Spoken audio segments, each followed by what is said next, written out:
maanta oo ay taariikhdu tahay 23 Juun 2019 ayaa ah maalmaha aynan waddanka Norway aynan qorraxdu ka dhicin gebi ahaanba.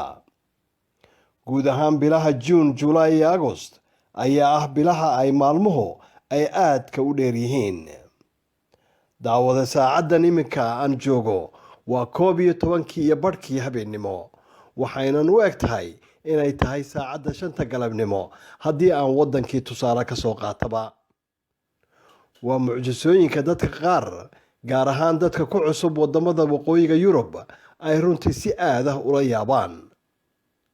Waxaa yimaada sanad walba maanta oo kale ku soo qulqula Norway dalxiisayaal xiiseynaya bal inay arkaan qorraxdan aan haba yaraatee dhacayn, gaar ahaan gobolada waqooyiga Norway.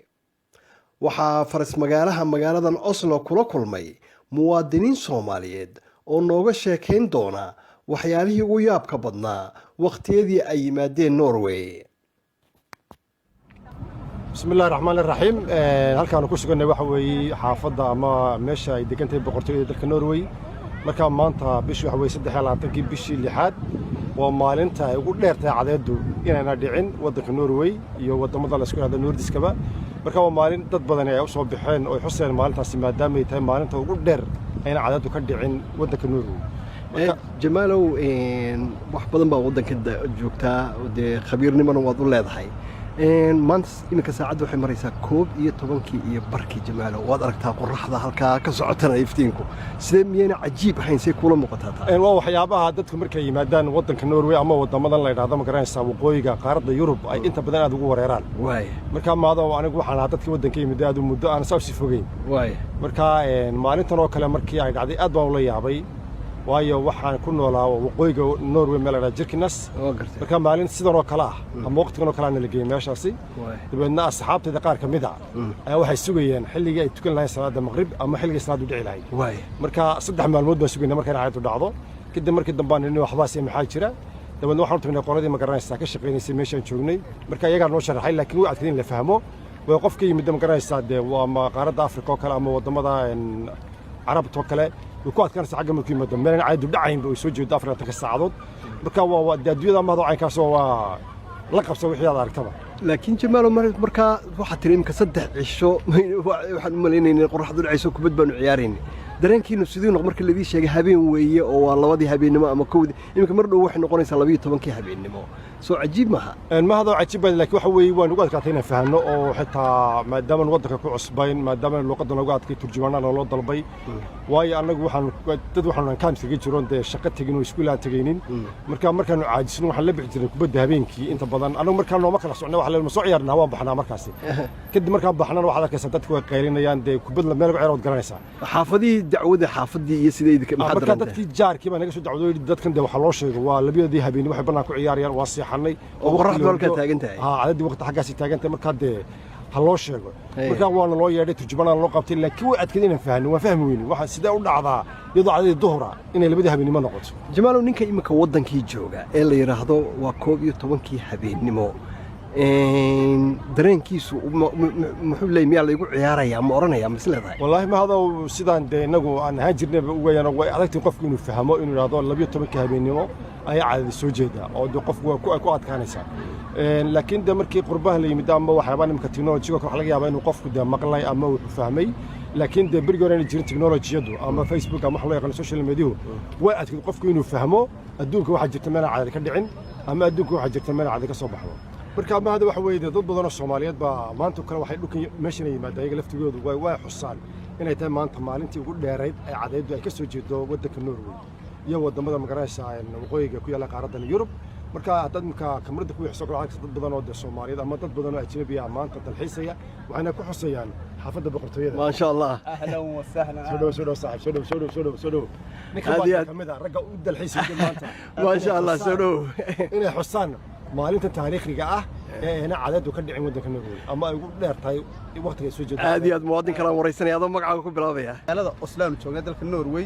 marka waan la kaftay saaxiibka Mahad meelan muwaadin nahay garan mayno, laakiin muwaadin Soomaalida halka ku nool weeyaan waa Cabdi Maxamed Muuse. anigu meeshan qorraxda Mahad uma ka maqlaadaan ka maqla dad kale aan ka maqlaa, laakiin waxaad nasiib u yeelatay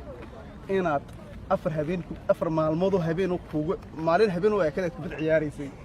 صح ها واد marka waa qisadii muganasaadeyn waxyaabay wadanka ku soo maray ee aad iyo aad ka yaabka u lahaa habeenkii la seexanay umadu seexatay guryaha ay madoobaysteen ayada kubad qaateen qisada dibadda ku ciyaarayseen ها وايد anagu waxaanu iska hayn dad caadadan ku xisaabtamay wadanka caadada lagu xisaabtamo saacad lama eegeen lama eegi jirin markaas marka way nagu adkaatay in la yiraahdo waa labadii habeenimo dadku hurdaan ee guryaheena galaan kula seexda isku waxa taa ka si cajiib badna ramadaan baa noogu soo gashay waqtigaas ramadaan tuna magaraysaa waxa ku soo gashay December xilligaana cadeed baa la marko waa dam afarta ka saacado marka waxa xilliga la soomayaa marka mar daacad ma jirin way madowta oo maalin soconaysa oo deel la moogtahay ha marka dadka qaar waxa yiraahdeen Sacuudiga la soomeeyaa qaar Turkiga qaar waxa meeshan joogna ku soomeynaa marka dadku way kala duwanaayeen dadka qaar baa iska qiyaasan inay Afrika la soomaan oo kale ama iska waqtigii iska sameeysan laakiin way adkado عيد وجينا على دعدي عيد إنا قاعد يسوي جدي ويرد وقت أنا ما هذا واحد وحجة ده يعني أشكره واحد وقت أنا تكنولوجي بدنا وده كتير مركا إنه الأوجاده مالك الأد وقت كده مركا وحيابها لكن أنا أضح الصح كم ذا تذكي ماشي هذا قلت تنويد لا يعرف نبان كان حبينكي والله بدي يصدح دوم مالنا لكن يقول هردان يقول ساعد أنا واحد مذوبة يكون حدان ساعدنا ويانا يعني مركي تذكي ده لا يعرفين أيدي فهمين محل سنين waxaana la sameeyay waxa la yiri dadkan hal loo sheegay meesha adduunka ka nool yihiin waana gala tig ma fahasan meesha way caalamka ku nool yihiin dad anigu qaar baa yiraahdo wax ku nool Finland qaar waxa Ruushka ku nool qaar waxa yiraahdaan qaar badna wax bay sheegaan meeshana bariga dad Soomaali ma bay joogin dad ugu horeeyay marka tagaan aan meesha kadib waxa dadkan hal loo sheego waxa laga dhaadhiciyo inay wadanku sida loo shaqeeyo saacada la eegto alla wax saabtay marka cadeeda waana loo yeeray turjumaan baa loo qabtay luqadda iska adkeyd waxa laga dhaadhiciyo lagu deynaa laga dhaadhiciyo laakiin deegaan nafaasinaya iyo taala meesha anagu waxaan leenahay caadi soo jeeda madax soo jeedana hawsh wax soconaysa markaas marka wani wariga ciid u soo baxay wadahay qaadina cadeed iyo habeen ku xisaabtan bino wati marka la balamiyo jiray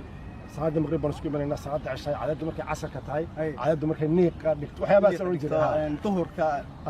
imika waxa ina daawanaya qof aan sawiran karin cadeed taagan marka qofku isweydiinaya cadeed ma mid meel taagan ba mid soconaysa ba miyaan anaga waxa qiyasan qofka cadeed soo baxday ay dhacday marka qofka bal yar sawir cadeedaas sidee tahay waxa weeye inta badan dhulka waxa laga isticmaalaa waxa loo yaqaan waa tadaa dhulka wareego cadeed meel bay taagan tahay marka wadanka Norway joogna cadeedu inta badan dusha kama dhacdo dadka waxa ka qabataa wajiga xitaa markay soo baxdo oo saasi kugu wareegaysa markaas oo waxa arkaysaa yani markay inaga xalqo qiyaas kara casarka kale markay tahay badankiin tan marka casarka ma bay taagan tahay kama dhaqaaqdo laakiin kugu soo wareegaysa markaas saasi iftiin waana iyadoo halkii taagan bay wareegaysa marka qofku ma dareemi karo qorrax ma dareemi karo markaas laakiin iftiin badan ka samar walba aan dhamaanayno laakiin inaga waxa la arkay cadeed dadka marayso dusha ay maraysi saasi u dhacaysa markaas saasi aan dareemayno laakiin wadanka indhaha ka qabanaysa waxa laga yaabaa in indhaha ka qabato wadadku inta badan marka xilligan oo kale waxa ka sameeyay muraayad oo kale maadaama indhaha ka qabanayso laakiin waa waxyaabo la cajiib ka weeyaan ee aad la yaabayso markuu qof yimaado qofku markuu yimaado winter kama soo kale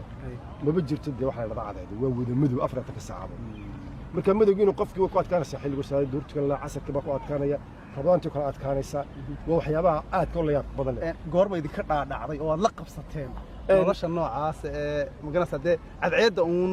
la qaabilayo waxay naga dhaadhacday waxoogay inkastoo ila wali nagu sii taagan tahay markii dadkii shaqooyina bilaabeen iskuula bilaabeen ayaa markaas la qabsan cabdi shukur waxa xasuustaa maalintii ugu horeysay waxa la yiri saacada la bedelaya wadankana saacada mar dib loo dhigaa mar hore loo dhigaa ha waxa nagu adkaatay saacada si loo bedelay waa lagu maana arag saacada la bedelay iyo saacada la waqti isbedel ma inaan arag ما واحد اللي واحد صقله وقت جي السمر كي مركز عدد ساعات ولا بدلية معلك إيش يقولون لي مركز ونقول أتروح للبري ساعات ولا بدلية ساعات داي مادة أنا قال لك ما نفهم ساعات كور بس كنا بدنا مركز مش ساعات بدخل وساعات ميدان بدلية ما أنا بدلية أنا بس ما فاهم ساعات ولا بدلية أنا مرة على السنة بقى ودو قف أول جي ساعات بدلية عرق ساعات ولا بدلية محط يسيلو بدلية محا غلطا ساعات كنا نقول مشي ونمر معلك مين سعودي كي يعني إيش يقول ساعات ولا بدلية مركز ساعات ولا بدلية استغام مركز دم ساعات دي أنتوا ورجيل ساعات كذا ما أنت لقى بلا ساعات وساعات بقول لك مركز حلقة مركز شيالك هنا ساعات با دي بقول لك يا مركز مركز لقى لما حاجة أنا ساعات بهرول وصار شغل سوي محل ما هذا وحبل أتكلم لاحظ الساعة كم إذا ماشي مقعد كسكن عليه ما بقرطية قرطية marka wadankan maalinta la qaaday 17 May ama toddobaad bisha shanaad oo maalinta qaranimada wadanka Norway waxana la guuri waxa soo socota maalinta qaranimada Norway marka waxa la sameeyo meesha maraya waxa loo yaqaan baana torge baana toorgaas marka af Soomaali loo turjumo wuxuu noqonayaa tareenka carruurta marka anaga waxaan nagu adkaatay sidee meeshan tareen soo mari doonaa berrito oo marka ku adkaanaysaa moogtay laakiin waxa la qabsadeen marka waxaan meeshan baana toorgay ama tareenka carruurta ayaa berri soo mari doona meesha baan marka la keenay tareen mareebo waxaan carruur istaba socoto oo galaasyo isku daba socoto markaas aan anagu waxaan sugnaa tareenka meesha mariya afkii maadaama baana tahay carruurta toogna tahay tareenkii anagu sidii daaragtii baan ka turjumay waxaan sugaynaa tareen carruursidii waxaas loo ekeysiyay ha